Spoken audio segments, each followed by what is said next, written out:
Spring of 1945. Germany was bleeding out.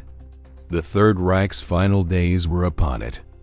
American armor was carving through Bavaria like a hot knife through butter. Victory was just days away. Then the 45th Infantry Division rolled into Aschaffenburg. What they found there would change everything. The soldiers brought their jeeps to a grinding halt. Something was horribly wrong. Their eyes drifted upward to the street lamps that lined the cobblestone roads. Bodies swung gently in the breeze. Not Wehrmacht soldiers, not SS troops, regular people. Elderly folks, mothers, boys who couldn't have been older than 16. Each corpse wore a cardboard sign around its neck. The words were simple, chilling. Here hangs a traitor who believed the Americans would come. These weren't enemy combatants. They were residents who'd tried to end the bloodshed.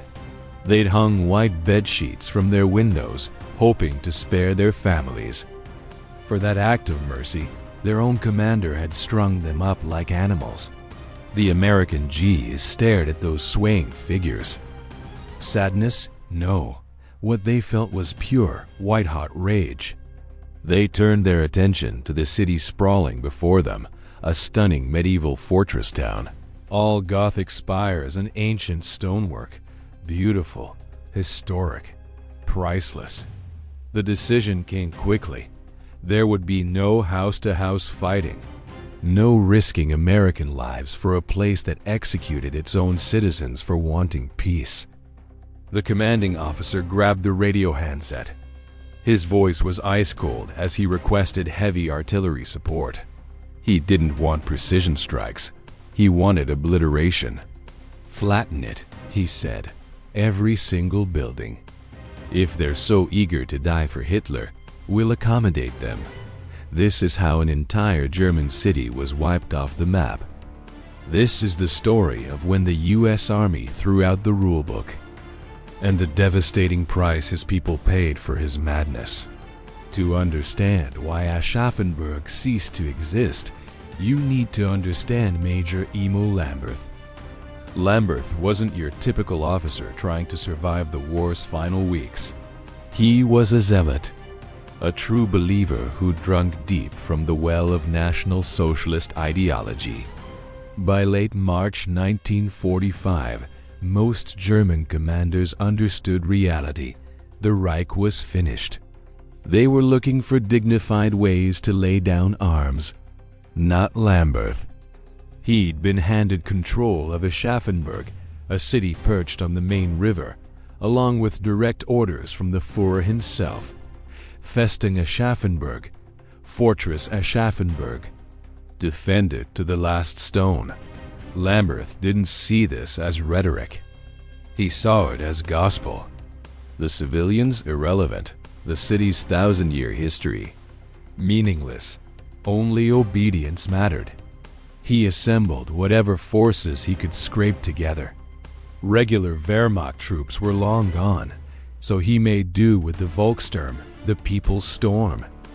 Wounded soldiers who'd been yanked from hospital beds, still wrapped in bandages. Lambert's ultimatum was terrifying in its simplicity. Anyone attempting surrender will be executed.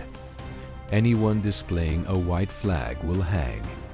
We fight until they're dead or we are. The townspeople were paralyzed with fear. They could see American tanks on the horizon. They had children hiding in cellars. So in secret, behind locked doors and drawn curtains, they stitched together white flags from bedsheets and pillowcases. But Lambert had informants everywhere, eyes watching from every corner. When dawn broke on the day the Americans arrived, Lambert's death squads were already working. When the American forces entered Aschaffenburg, they didn't find a city ready to surrender. They found hostages, terrorized by a maniac in a German uniform. The 45th Infantry Division, nicknamed the Thunderbirds, reached the city outskirts on March 28th. Morale was high. They expected this to be simple. Just another town, another quick surrender. The war was practically over anyway. They sent forward a small infantry patrol into the residential areas. The men walked cautiously down eerily quiet streets, windows shuttered, shops dark, no movement anywhere. Then crack a single rifle shot, followed by chattering machine gun fire. Then the whoosh and explosion of a Panzerfaust rocket. Americans dove for whatever cover they could find. Bullets were coming from everywhere at once. Church bell towers, basement windows, storm drains, and sewers. It was chaos. But what shocked the G's most wasn't the ambush itself. It was who was firing at them. Old men in business suits. Women hurling grenades from second-story windows. Actual children pointing rifles with shaking hands. Lambert had conscripted the entire population. He'd filled their heads with propaganda about American butchery, told them surrender meant certain death. He'd transformed innocent civilians into combatants. The American soldiers hesitated. They didn't want to gun down grandmothers. They didn't want to shoot kids barely old enough for middle school. That hesitation cost them. Men died. Medics sprinted through crossfire, trying to reach the wounded. The easy operation had turned into a bloodbath. American commanders gathered at a field headquarters just outside the city limits. The mood was dark. They'd lost good soldiers to people who should have been waving white flags. Then the reconnaissance reports came in about the hangings. Scouts had found the bodies in the town square. German citizens, murdered by their own officer for trying to stop the fighting. Everything changed in that moment. This wasn't liberation anymore. This was punishment. The commanding officer studied his map of Aschaffenburg. His finger traced the outline of Schloss Johannisburg, the massive stone castle dominating the skyline. That's where Lambert had holed up. A decision crystallized. No more American boys would die in those medieval alleyways. No more playing medieval siege warfare. Time for modern technology and overwhelming firepower. He called for the heavy equipment. The 155mm long-tom artillery pieces, M12 gun motor carriages, self-propelled guns built specifically to crack open concrete fortifications. And air support. His orders were stark. Pull everyone back. Clear the streets. We're not capturing this city anymore. We're erasing it. As evening fell, the bombardment commenced. This wasn't surgical. This was industrial-scale destruction. Artillery batteries lined the hills overlooking Aschaffenburg. Crews loaded shells the size of small children. But instead of the typical high arc trajectory, gunners lowered their barrels nearly flat. They were firing directly into buildings at point-blank range. Methodical annihilation, block by block, house by house. The 155mm shells tore through the medieval timber-framed structures. Buildings didn't collapse, they vaporized. Splinters and stone dust filled the air. Fires erupted everywhere, feeding on centuries-old wooden beams. The city became an inferno. Overhead, P-47 Thunderbolt fighter bombers screamed down, adding their ordnance to the maelstrom. Inside Aschaffenburg, it must have felt like the end of the world. Major Lambert sat in his bunker deep beneath the castle. He barked orders at his terrified troops. "The Americans are cowards," he shouted. "They're too frightened to fight us face to face." But he was wrong. The Americans weren't afraid. They'd simply done the math. Why sacrifice lives for a city determined to resist? Why play fair with a war criminal? One American sergeant wrote in his diary later, "We just sat on that hill and watched it all burn. After seeing those people hanging from lampposts, I didn't feel a damn thing. They brought this on themselves. This moment represents one of World War II's most controversial tactical decisions. Destroying an entire city to preserve American casualties. Was it justified? Was it excessive force? War crimes or hard necessity? These are the questions history forces us to confront. If you want the unfiltered truth, the hard realities no one wants to talk about, hit that subscribe button right now. After days of relentless shelling, Aschaffenburg was rubble, but Schloss Johannisburg still stood defiantly.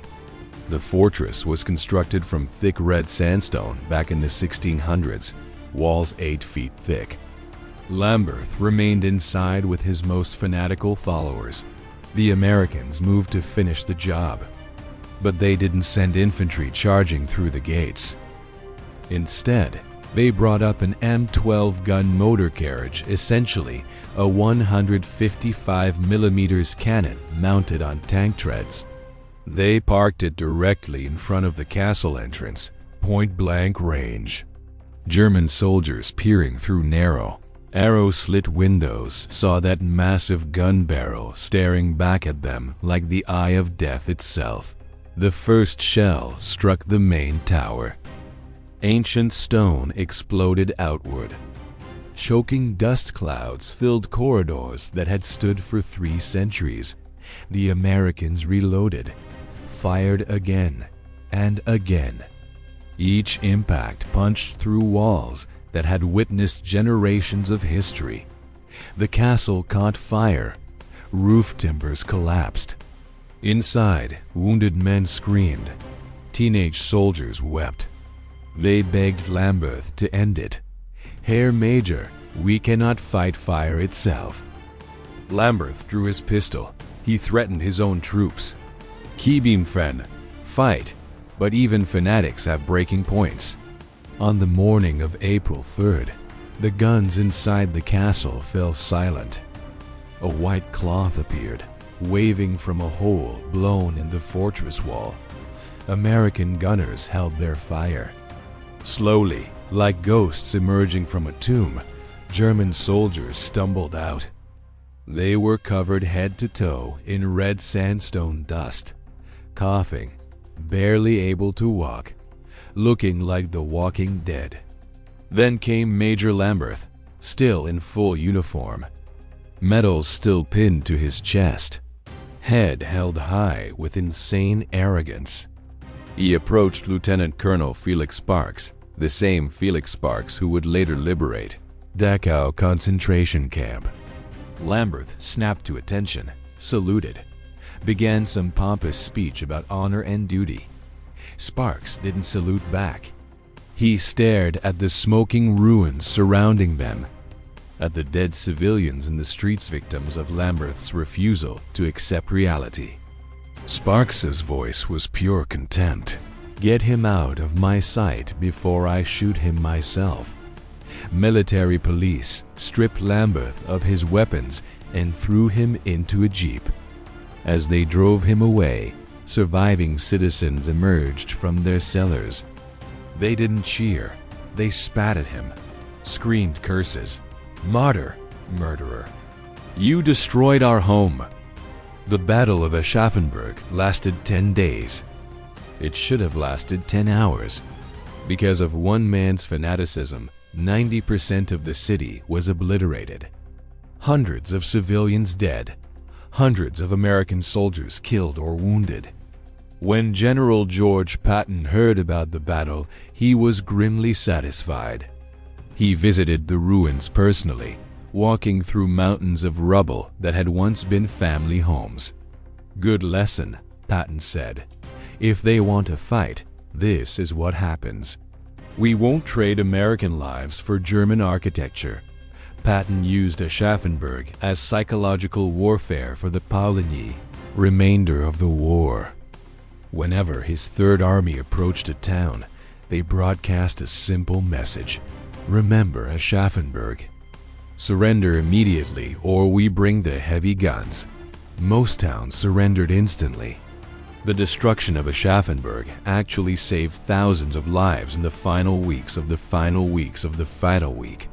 Final week of Aschaffenburg actually saved thousands of lives in the final weeks of the European theater because it proved America wasn't bluffing. As for Major Emile Lambert, he wasn't treated as a regular POW. He was put on trial not for killing Americans, which is technically warfare, but for murdering German civilians who attempted surrender. Guilty verdict, death sentence. Though in the post-war chaos of legal appeals and bureaucratic confusion, his sentence got commuted to imprisonment. He lived. But he lived in disgrace, despised by the very countrymen he claimed to be protecting. The destruction of Aschaffenburg isn't a story of glory or heroism. It's a story about the brutal mathematics of war. American soldiers didn't want to destroy that city. But when they saw bodies swinging from lampposts, when they realized they were facing a fanatic who valued ideology over human life, they made a calculation. They stopped being liberators. They became destroyers. It's a reminder that even mercy has limits. Push decent people far enough, and you don't get negotiation. You get a 155mm shell through your front door. The American commander ordered a city destroyed to save his soldiers' lives. Was that the right choice? Or was it a war crime to level an entire civilian population center? The debate continues to this day. What would you have done in that situation? Drop your thoughts in the comments below.